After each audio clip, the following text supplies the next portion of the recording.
যে মুহররম মাস সম্পর্কে আল্লাহর নবী কিছু নসিহত করেছেন, যে নবীর আদর্শ আমরা আমাদের জীবনে বাস্তবায়ন করলে এহলৌকিক পরলৌকিক উভয় জগতে কল্যাণ কামিয়াবি হতে পারবো ইনশাআল্লাহ। সে নবীর প্রতি বর্ষিত হোক অগণিত দরুদ ও সালাম। পাঠ করি সকলেই সাল্লাল্লাহু আলাইহি ওয়াসাল্লাম। জামাতুল খুতবায় কোরআনুল কারীম থেকে কিছু আয়াত এবং হাদিস পাঠ করেছে। যে আয়াত এবং হাদিসের বিষয়বস্তু 10ই মুহররম সম্পর্কে। 10ই মুহররমটা কি, এই দিনের তাৎপর্য কি, এই দিনে বা এই মুহররম মাসে আপনার আমার করণীয় কি, আজকের সংক্ষিপ্ত জামাতুল খুতবায় মুহররম মাসের 10ই মুহররম সম্পর্কে করণীয় বর্জনীয় সম্পর্কে আলোকপাত করার চেষ্টা করব ইনশাআল্লাহ। মা তৌফিক ইল্লা বিল্লাহ। আল্লাহ রাব্বুল আলামিন দিন মাস নির্ধারণ করে দিয়েছেন। চাঁদের হিসাব অনুযায়ী, সূর্যের হিসাব অনুযায়ী এই দিন রাত্রি এবং মাসের মধ্যে তাৎপর্যপূর্ণ কিছু সময় নির্ধারণ করে দিয়েছেন, যে সময়গুলোতে মুসলিমরা সঠিকভাবে যদি ইবাদত করে তাহলে আল্লাহ রাব্বুল আলামিনের পক্ষ থেকে অগণিত নেকি এবং ক্ষমা দিয়ে দেবেন। সে মর্মে আমরা জানি 10ই মুহররম গুরুত্বপূর্ণ একটি দিন, যেই দিনে সিয়াম রাখতে হয়। 10ই মুহররম সিয়াম রাখি, 9ই মুহররম সিয়াম রাখি, বা 10, 11, 9, 10 আল্লাহ রাসূল হাদিস থেকে যেটা প্রমাণ করেছেন, যেই দিনে সিয়াম রাখলে তাহলে তার 1 বছরের গুনাহগুলিকে মুছিয়ে দেওয়া হয়, মিটিয়ে দেওয়া হয়। এইটা কেমনে হলো? আল্লাহ রাব্বুল আলামিন পৃথিবীতে যত নবী এবং রাসূল পাঠিয়েছিলেন, প্রত্যেক নবী এবং রাসূলের সঙ্গে শত্রু পাঠিয়ে দিয়েছিলেন। তাই মুসা আলাইহিস সালামের সময় যে শাসক ছিল ফেরাউন, সে ছিল একজন অত্যাচারী শাসক। মুসা আলাইহিস সালাম বানু ইসরাইল কওমকে বিভিন্নভাবে নির্যাতন করতেন। এই নির্যাতনে অতিষ্ঠ হয়ে আল্লাহ রাব্বুল আলামিনের নিকট মুসা আলাইহিস সালাম ফরিয়াদ করেছিলেন যে আল্লাহ, এই জালেম শাসক থেকে আমাদেরকে রক্ষা করুন, এই জালেম শাসকের রাজ্য থেকে আমাদেরকে অন্য কোথাও নিয়ে যান। যে মর্মে আল্লাহ রাব্বুল আলামিন নবী মুসা আলাইহিস সালামকে ওহী করেন সূরাতুত তাহার 77 নম্বর আয়াতে। মুসা আলাইহিস সালামের বিভিন্ন ঘটনা কোরআনুল কারীমে বর্ণিত হয়েছে। তন্মধ্যে এই নদী পার হয়ে অন্য জায়গায় স্থানান্তরিত হওয়া, ফেরাউন পানিতে ডুবে মরা একটি ঘটনা কোরআনুল কারীম উল্লেখ করেছেন। আল্লাহ বলছেন, আউযু বিল্লাহি মিনাশ শাইতানির রাজীম, ওয়ালাকাদ আওহাইনা ইলা মূসা নাসরি বিবাদি ফাদরিব লাহুম তরিকান ফিল বাহর। আল্লাহ রাব্বুল আলামিন বললেন মুসা আলাইহিস সালামকে, যে মুসা, আপনার প্রতি ওহী করা হলো আনা আসরি বিইবাদি ফাদরিব লাহুম তরিকান ফিল বাহর। আপনি আপনার সঙ্গী সাথী, আমাকে আল্লাহ বলছেন আমার বিশ্বস্ত বান্দাদেরকে নিয়ে রাতের কিছু অংশে বের হয়ে পড়ুন এবং রাস্তা ধরুন, সামুদ্রিক রাস্তা, নদীর কিনারা ধরে চলতে থাকুন।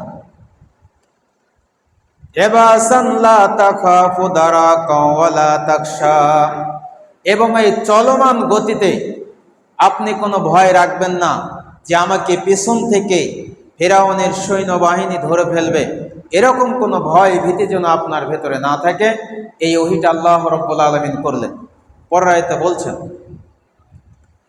ফাতবাউহুম মুশরিকিনা ফালাম্মা তারাল জামাআন ক্বালা সাহাবু মূসা ইন্না লামুদরাকুন। সূরাতুশ শুরায় বলছেন, মূসা আলাইহিস সালাম যখন তার সঙ্গী সাথীদেরকে নিয়ে সাগরের কিনারা ধরে চলছিলেন। ইতিমধ্যেই ফিরাউনের দরবারে এই সংবাদ পৌঁছিয়ে যায়। পৌঁছার সঙ্গে সঙ্গে ফিরাউন তার সৈন্যবাহিনীকে মূসা আলাইহিস সালাম এবং তার সঙ্গী সাথীদের পিছে লেলিয়ে দেন। ফাতবাআহুম মুশরিকিন, তাদের পিছে ধাওয়া করে। আল্লাহ বলছেন তাদের পিছে ফিরাউনের সৈন্যবাহিনী ধাওয়া করে। ফালাম্মা তারাল জামাআন ক্বালা আসহাবু মূসা ইন্না লামুদরাকুন। মূসা আলাইহিস সালামের সঙ্গী সাথী দেখলেন পিছনের দিকে তাকিয়ে যে সৈন্যরা আমাদেরকে ধরার জন্য আসছে, এই দেখে তারা ভীত সন্ত্রস্ত হয়ে গেলেন। ক্বালা কাল্লা ইন্না মাই রাব্বি সায়াহদিন। মূসা আলাইহিস সালাম বললেন, সাথীগণ শুনে রাখো, কাল্লা ইন্না মাই রব্বি সায়াহদিন, অবশ্যই আমাদের সঙ্গে আমাদের সৃষ্টিকর্তা রয়েছেন আর তিনি আমাদেরকে পথ দেখাবেন। ফাওয়াহাইনা ইলা মূসা নাযরিব বিআসাকাল বাহর। মূসা আলাইহিস সালামকে আল্লাহ রাব্বুল আলামিন বললেন, মূসা তুমি তোমার আসা দিয়ে এই সাগরের পানিকে আঘাত করো, সাগরের পানিকে আঘাত করো, তাহলে একটি পথ বের হয়ে যাবে।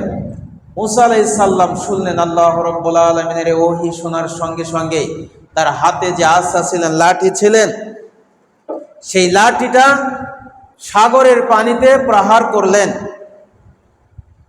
ফাআনফালাকা ফাকানা কুল্লু ফিরাকিন কাত্তাউদিল আযীম। এই লাঠি দ্বারা পানিতে আঘাত করার সঙ্গে সঙ্গেই নদীর পানি, সাগরের পানি বিভক্ত হয়ে উঁচু দেওয়ার ধরে গেলেন, ওয়ালের মতো উঁচু হয়ে সাগরের মাঝখান দিয়ে রাস্তা বের হয়ে গেলেন। তাই বলছেন ফানফালাকা ফাকানা কুল্লু ফিরাকিন কাত্তাউদিল আযীম। মূসা আলাইহিস সালামের যে সঙ্গী সাথী ছিল 12টি দলে বিভক্ত ছিল। তো এই 12টি গোত্রের জন্য, 12টি দলের জন্য সাগরের ভেতর 12টি রাস্তা হয়ে গেল। আর এই রাস্তার দুধারে পানির ফোয়ারা বিশাল আকার ধারণ করলেন, আর মাঝখান দিয়ে আল্লাহ রাব্বুল আলামিন রাস্তা বের করে দিলেন। ওয়াজলাফনা সুম্মাল আখরিন। আল্লাহ রাব্বুল আলামিন এই ওহীর মাধ্যমে জানিয়ে দেওয়ার পরে সাগরের মাঝখান দিয়ে যখন রাস্তা বের হলেন, মূসা আলাইহিস সালাম সে রাস্তা ধরে অপর কিনারার দিকে যাওয়া শুরু করে দিলেন। সুম্মা গরাকনাল আখরিন। আর এই আয়াতের শেষে বলছেন যে মূসা আলাইহিস সালাম যখন এই রাস্তা ধরে অপর কিনারায় পার হয়ে গেলেন, তার পশ্চাদাপন যারা করেছিল ফিরাউনের দলবল, তাদেরকে আমি এই পানিতে ডুবে মেরেছি। একথা সূরাত তাহা ৯৮ নম্বর আয়াতে বলেছেন। ফাতবাউম ফিরাউন বিজুনুদিহি ফাগাশিয়াহুম মিনাল ইয়াম্মি মা গাশিয়াহুম। আল্লাহ বলছেন মূসা আলাইহিস সালাম যখন এই সাগর পারে আসলেন, সাগরটা কোথায় ছিল?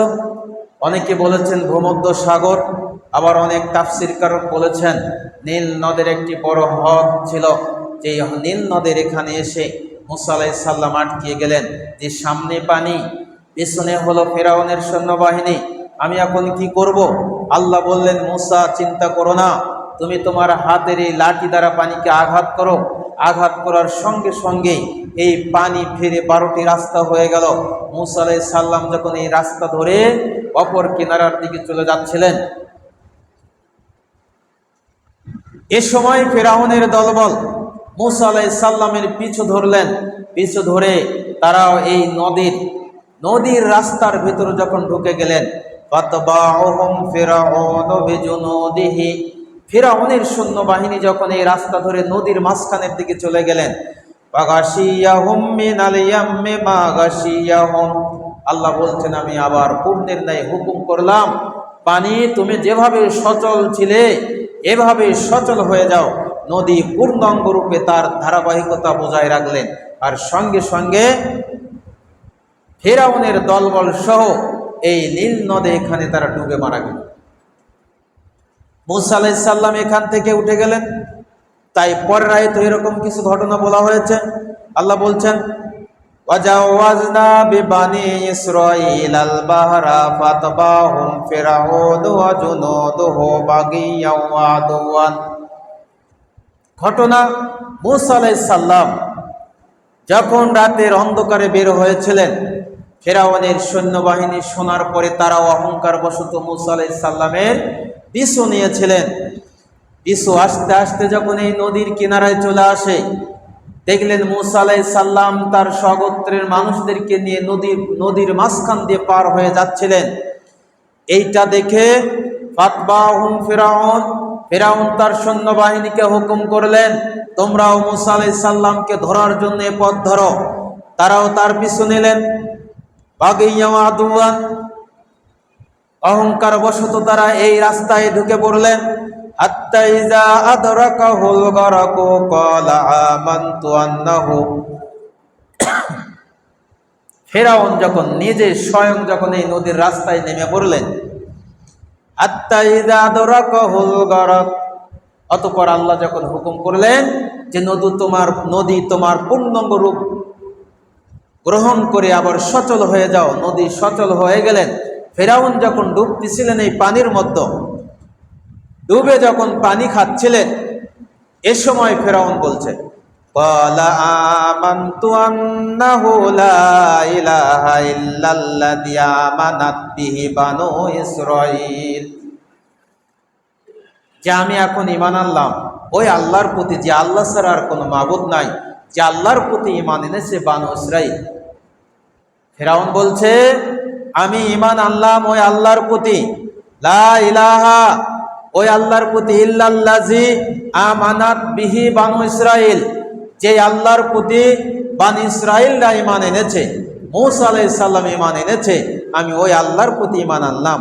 ওয়া আনা মিনাল মুসলিমিন, আর আমি আত্মসমর্পণকারীদের অন্তর্ভুক্ত হলাম। এইটা কথা ছিল ফিরআউনের। তো আল্লাহ বলছেন, এই কথা শোনার সঙ্গে সঙ্গে আল্লাহর প্রতি উত্তর দিয়েছিলেন, আলান ওয়া ক্বাদ আসাইতা কাবলু ওয়া কুনতা মিনাল মুফসিদিন। ফিরআউন, তুমি এতক্ষণে ঈমান আনলে, কিছুক্ষণ আগেও তো তোমার অহংকার ছিল, গোটা রাজ্যের শাসনভার তোমার হাতে ছিল, তুমি যে অহংকার বশত এই রাজ্য পরিচালনা করেছ, আমার ঈমানদার মানুষদের ওপর নির্যাতন চালিয়েছ, পৃথিবীতে অশান্তি সৃষ্টিকারীর মূলে ছিলে তুমি, অশান্তি সৃষ্টি করেছ। আর আজকে এই মুহূর্তে, কঠিন বিপদ মুহূর্তে তুমি আমার প্রতি ঈমান আনলে। আল্লাহ বলছে, আমার প্রতি ঈমান আনলে, ফালিয়াউমা নুনাজ্জিকা বিবাদানিকা লিতাকুনা লিমান খালফাকা আয়াতান ওয়া ইন্না কাসীরাম মিনান নাস। আল্লাহ বলছেন, তোমার এই ঈমান আনা আমার কাছে গ্রহণযোগ্য হলো না, আমি তোমার এই ঈমান গ্রহণ করলাম না, বরঞ্চ ফালিয়াউমা নুনাজ্জিকা, আজকের দিনে আমি তোমাকে ডুবিয়ে মারব, এবং ওই ডুবিয়ে মারার পরে তোমার এই দেহ অবশেষ আমি রেখে দিব পরবর্তী প্রজন্মের জন্য, যেই মানুষগুলো পৃথিবীতে আসবে তাদের জন্য নিদর্শন স্বরূপ রেখে দেব, যে পৃথিবীতে যেই শাসক অত্যাচার করবে, অত্যাচারিত হবে প্রজাদের ওপর, নির্মম অত্যাচার চালাবে, আল্লাহ বলছেন তাদেরকে শায়েস্তা করব ঠিক তোমার মতো, যেভাবে আজকের দিনে আমি তোমাকে তোমার দলবল সহ গোটা রাজ্যকে এই পানিতে ডুবে মারলাম, তোমার দলবল সৈন্য সমান্ত সহ পানিতে ডুবে মেরলাম এবং ধ্বংস করে দিলাম তোমার রাজ্যকে। ঠিক অনুরূপভাবে এই পৃথিবীতে যারা তোমার মতো মুফসিদিন, ফাসাদ সৃষ্টিকারী পৃথিবীতে যারা থাকবে, তাদেরকে আমি এরকম ধ্বংস করে ছাড়ব। আল্লাহ বলছেন, এই নিদর্শন আমি পৃথিবীতে রেখে দিলাম, যাতে করে পরের প্রজন্মে পৃথিবীতে যেই শাসকগুলো আসবে তারা যেন এর থেকে শিক্ষা গ্রহণ করে, তারা যেন তোমার এখান থেকে শিক্ষা গ্রহণ করে। আর তোমার এই লাশকে, তোমার এই বডিকে আমি দেহ অবশেষকে রেখে দিলাম, কিয়ামত পর্যন্ত যে দেহ ধ্বংস হবে না, তোমার এই দেহ মাটি খাবে না, পোকাও কোনো নষ্ট করবে না, একেবারে বিনা নষ্টেই তোমাকে নিদর্শন স্বরূপ রেখে দিলাম। তাই আজও সেই ফিরাউনের লাশ মিশরের পিরামিডে রেখে দেওয়া হয়েছে মানুষকে দেখানোর জন্য। আল্লাহ বলছে, আমি তোমাকে রেখে দিলাম, তোমার এই দেহ অবশেষ ধ্বংস করব না, নিদর্শন স্বরূপ রেখে দেব কিয়ামত পর্যন্ত, যেইটা মানুষ দেখে শিক্ষা গ্রহণ করবে। আজও সেই ফিরাউনের লাশ রয়েছে। আজও পৃথিবীর বড় বড় শাসক ফিরাউনের লাশ দেখে আসে, কিন্তু তাদের শাসনভার তার মতোই চলে, সেইখান থেকে ফিরে আসে না। আল্লাহ রাব্বুল আলামিন ঠিক সেই সমস্ত শাসককেও একই পরিণতি ঘটাবেন ফিরাউনের মতোই, দলবল সহ একেবারে নাস্তে নাবুদ করে দেবেন। তার উদাহরণ বাংলার জমিনেও দেখলেন, স্বৈরাচারী শাসক হলে আল্লাহ তাদের পরিণতি কি করে। তা আসুন, মূসা আলাইহিস সালামের যেই ঘটনা কুরআনুল কারীম বর্ণনা করেছেন, এই ঘটনা ঘটেছিল মুহররম মাসে। মূসা আলাইহিস সালাম ফিরাউনের কবল থেকে লোহিত সাগর বা নীল নদকন বা ভূমধ্য সাগরকন যেখান দিয়েই পাড়ি দেওয়া হয়েছে, এই সাগর পাড়ি দিয়েছিলেন মূসা আলাইহিস সালাম মুহররম মাসের 10 তারিখে। মুহররম মাসে 10 তারিখে মূসা আলাইহিস সালাম ফিরাউনের এই অত্যাচারী শাসক থেকে মুক্ত হয়ে নাজাত প্রাপ্ত হন, যেটা কুরআনুল কারীম বলছেন এবং হাদিসের মাধ্যমে আল্লাহর নবী বলেছেন। আল্লাহ রাব্বুল আলামিন সেই দিনকে স্মরণে রেখে দিয়েছেন কুরআনুল কারীমের মাধ্যমে। নবী মুহাম্মদ রাসূলুল্লাহ সাল্লাল্লাহু আলাইহি ওয়াসাল্লামকে জানিয়ে দেওয়া হয়েছে মূসা আলাইহিস সালামের জীবনের পূর্ণাঙ্গ কাহিনী। এইটা ছিল একটি বিশাল ঘটনা, যেইখান থেকে আপনার আমার শিক্ষা কি। আল্লাহ বলেছে, আমি নিদর্শন রেখে দিলাম পরের প্রজন্মের জন্যে, যারা অত্যাচারী শাসক হয় তাদেরকে আমি এভাবে সদল বলে একেবারে নির্মর্মভাবে ডুবিয়ে মারি, যাদের কোনো চিহ্ন আমি পৃথিবীতে রাখি না। ফিরাউনের চিহ্ন তৎকালীন সময় থেকে পৃথিবীতে আর ফিরে আসেনি। অহংকারী কোনো শাসক হলে আল্লাহ রাব্বুল আলামিন তার পক্ষ থেকে এমন কিছু শাস্তি, এমন কিছু বিধান অর্পিত করেন, যেইটার মাধ্যমে শায়েস্তা করে পৃথিবী থেকে তাদেরকে চিরতরে ধ্বংস করে দেন। আজও দেখছেন পৃথিবীতে যেই ক্ষমতাধর রাষ্ট্ররা তাদের ক্ষমতা দিয়ে মুসলমানদের উপর নির্যাতন করছে, কুরআনুল কারীম বলছে তারাও একদিন না একদিন চিরতরে ধ্বংস হবে, তাদের কোনো বংশধর পৃথিবী তার মাথা তুলে দাঁড়ানোর সাহস পাবে না। এটা কুরআনুল কারীম বলছে। আমেরিকাই বলেন, ইসরায়েল বলেন, চীন বলেন আর রাশিয়াই বলেন, যদি তারা স্বৈরাচারী হয় আর মুসলিমদের উপর নির্যাতন চালায়, সেইটা আমেরিকায় হোক আর ইসরায়েল হোক, সময় সাপেক্ষে আল্লাহ রাব্বুল আলামিন তার বান্দাদের মধ্য থেকেই এমন কিছু বাহিনী, এমন কোন দেশ, এমন কোন মানুষ বের করে দেবেন, যার মাধ্যমে এরকম আমেরিকা, ইসরায়েল পৃথিবীর বুকে তাদের আর নাম থাকবে না। পৃথিবীর বুকে তাদের নাম থাকবে না। তার উদাহরণ হচ্ছে মূসা আলাইহিস সালামের সময়ের শাসক ফিরাউন, যাকে আল্লাহ রাব্বুল আলামিন নীল নদের পানিতে সদল বলে ডুবিয়ে মেরেছেন। নবী মুহাম্মদ রাসূলুল্লাহ সাল্লাল্লাহু আলাইহি ওয়াসাল্লাম মক্কা থেকে মদিনায় যখন হিজরত করে গেলেন, সে সময় হিজরত করে মদিনায় যাওয়ার পরে দেখলেন মানুষেরা সিয়াম রেখেছে, তন্মধ্যে ইহুদিরা সিয়াম রাখছে। ইবনে আব্বাস রাদিয়াল্লাহু আনহুমা আন্নান নবী সাল্লাল্লাহু আলাইহি ওয়াসাল্লাম, ইবনে আব্বাস বলেন আল্লাহর নবী বলেছেন, লাম্মা কাদিমাল মাদিনাতা ওয়াজাদাহুম ইয়াসুমুনা ইয়াওমান, আল্লাহর নবী যখন মদিনায় আসলেন মানুষরা সিয়াম রেখেছে, এটা দেখলেন। সেইটা কিসের সিয়াম? ইয়ানি আশুরা, সিয়ামটা ছিল আশুরার দিনের সিয়াম। সিয়ামটা ছিল ইয়াউমা ইয়ানি আশুরা, একদিন সিয়াম রেখেছিল আশুরার সিয়াম। ফাকালু হাযা ইয়াউমুন আযীমুন ওয়া হুয়া ইয়াউমুন নাজ্জাল্লাহু ফীহি মূসা, আল্লাহর নবী বললেন, কিসের সিয়াম? যারা সিয়াম রেখেছিলেন তারা বললেন, হাযা ইয়াউমুন আযীমুন, এইটা হলো এমন একটি গুরুত্বপূর্ণ মর্যাদাশীল দিন। ওয়া হুয়া ইয়াউমুন নাজ্জাল্লাহু ফীহি মূসা, যেই দিন আল্লাহ রাব্বুল আলামিন মূসা আলাইহিস সালামকে ফিরাউনের কবল থেকে নাজাত দিয়েছিলেন। ওয়া আগরাকনা আলা ফিরাউন, এবং ফিরাউনকে পানিতে ডুবে মেরেছিলেন। এই দিনকে আমরা স্মরণে রাখার জন্য সিয়াম রেখেছি। ফাসামা শুকরান লিল্লাহি, আর এইটা শুকরিয়া স্বরূপ আল্লাহকে সন্তুষ্ট করার জন্য আমরা সিয়াম রেখেছি। ফাকাল আনা আউয়ালু বিমূসা মিনহুম, আল্লাহর নবী বললেন, তোমাদের চাইতে অধিক হকদার হলো আমি মুহাম্মদ সাল্লাল্লাহু আলাইহি ওয়াসাল্লাম মূসার। তো ফাসামাহু ওয়া আমারা বিসিয়ামিহি, আল্লাহর নবী বললেন, এর পরের থেকে সবাই তোমরা সিয়াম রাখবে, আমিও রাখবো, সাহাবী সকলেই তোমরা সিয়াম রাখবে। বুখারীর হাদিস। পরবর্তী সময় থেকে আল্লাহর নবী সহ সাহাবায়ে কিরাম সিয়াম রেখেছেন। অন্য হাদিসে বলেছেন, যখন রমজান মাসের সিয়াম এসে গেল তখন আল্লাহর নবী বললেন, এই আশুরার সিয়াম তোমরা চাইলে রাখতে পারো আর চাইলে ছাড়তে পারো।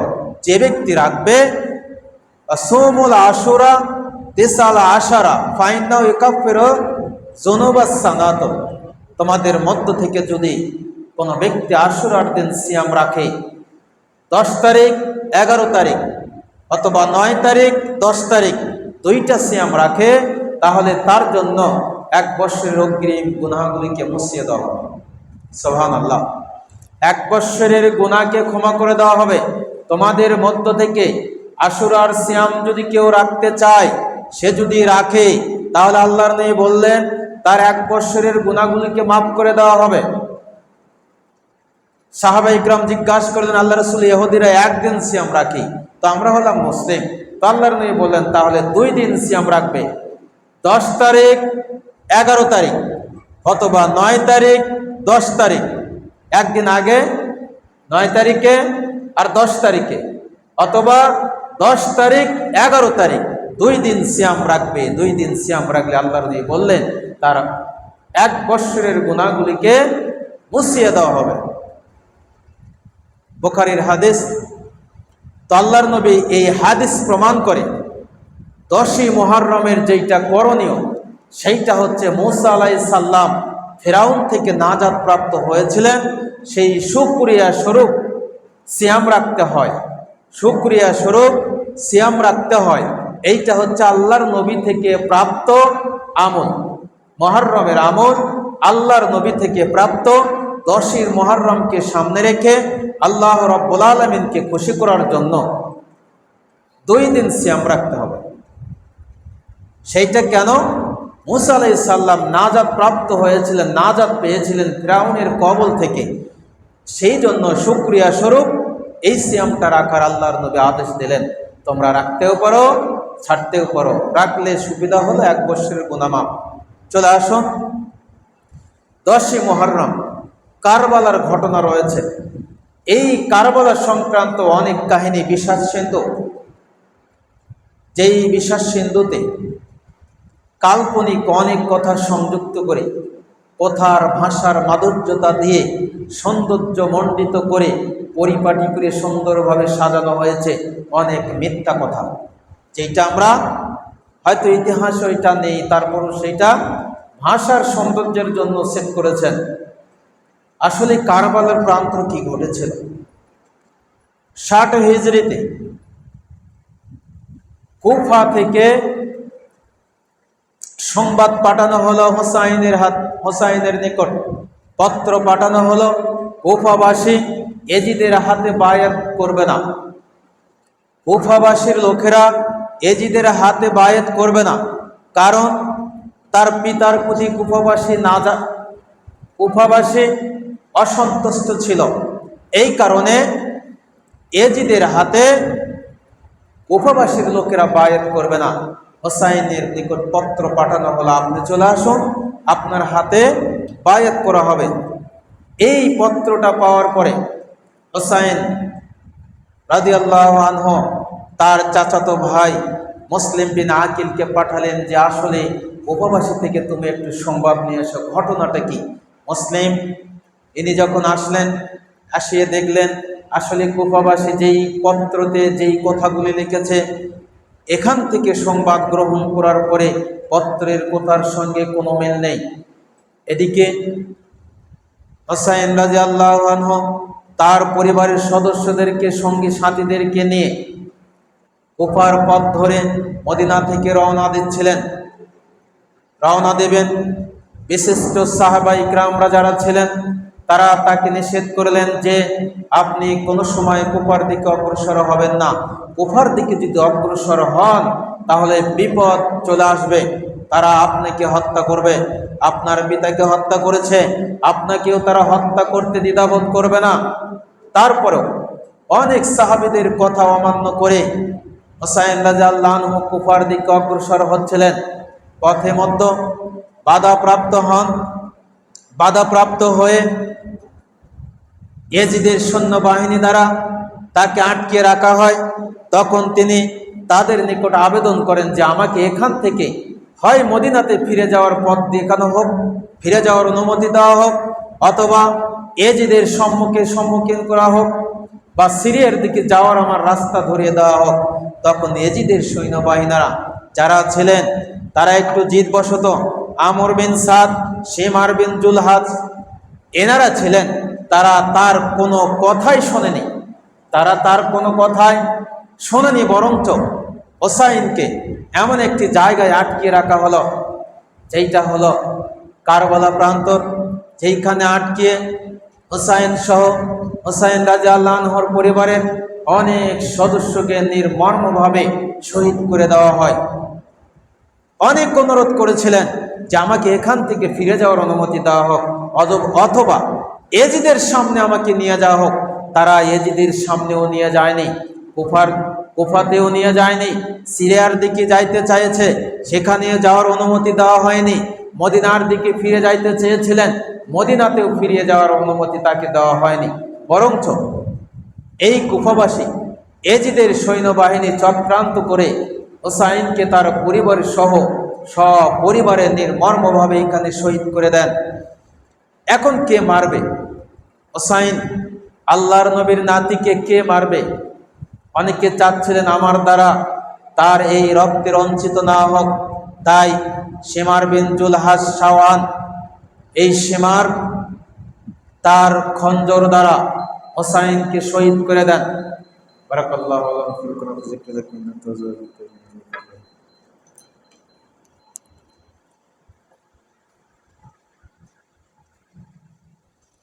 আলহামদুলিল্লাহ, প্রশংসা আল্লাহ রাব্বুল আলামিনের জন্য। দরুদ বর্ষিত হোক নবী মুহাম্মদ রাসূলুল্লাহ সাল্লাল্লাহু আলাইহি ওয়াসাল্লামের প্রতি। হুসাইনকে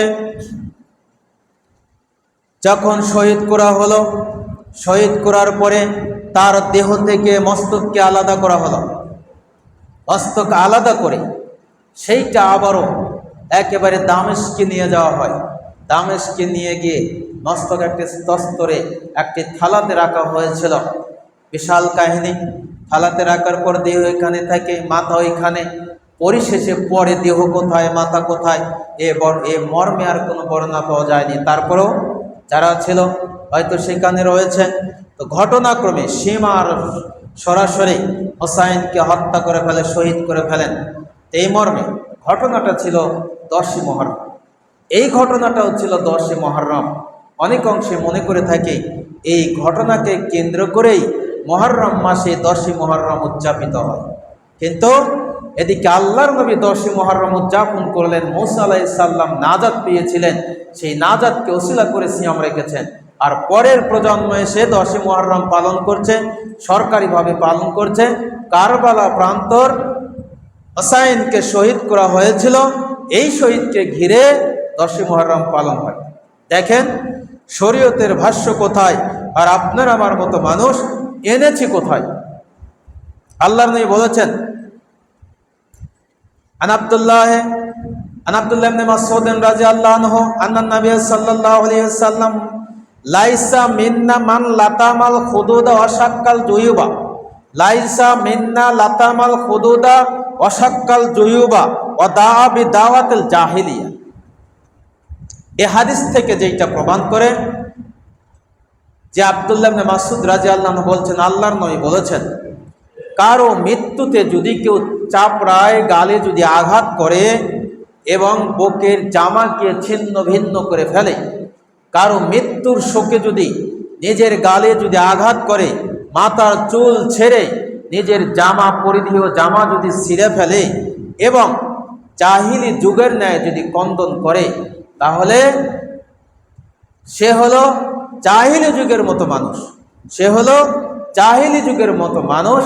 এবং আর দোয়া যদি করে জাহিলি যুগের মতো দোয়া, সে হলো জাহিলি বর্বরতা যুগের মতো মানুষ। এইটা করতে আল্লাহর নবী নিষেধ করেছেন। সে আমার উম্মত নাই। এই কাজ যারা করবে লাইসা মিন্না, সে আমাদের দলভুক্ত নয়। তিনটি কাজ, কারো মৃত্যুর শোকে যদি কেউ নিজের গালে আঘাত করে, মাথার চুল ছেড়ে নিজের পরিধেয় বস্তু যদি ছিঁড়ে ফেলে এবং দোয়া করে জাহিলি যুগের মতো চিল্লে চিল্লে যদি দোয়া পাঠ করে, তো আল্লাহর নবী বলছেন সে আমাদের দলভুক্ত নয়।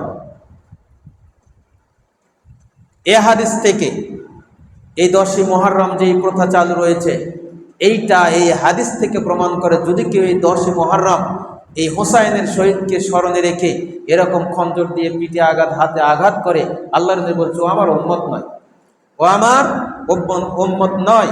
তো আসুন আল্লাহ রাব্বুল আলামিন আমাদেরকে তাওফিক দান করুক। 10ই মুহররমে মুসা আলাইহিস সালামের নাজাত, ফিরাউনের কবল থেকে রক্ষা পেয়ে সেই দিনকে স্মরণে রেখে আল্লাহর নবী সিয়াম রাখার হুকুম জারি করেছেন। রাখলে 1 বৎসরের গুনাহ মাফ। তো যারা ইচ্ছা রাখবেন সিয়াম রাখার চেষ্টা করব ইনশাআল্লাহ 2 দিন, 9 তারিখ 10 তারিখ অথবা 10 তারিখ 11 তারিখ। আল্লাহ রাব্বুল আলামিন আমাদেরকে তাওফিক দান করুক।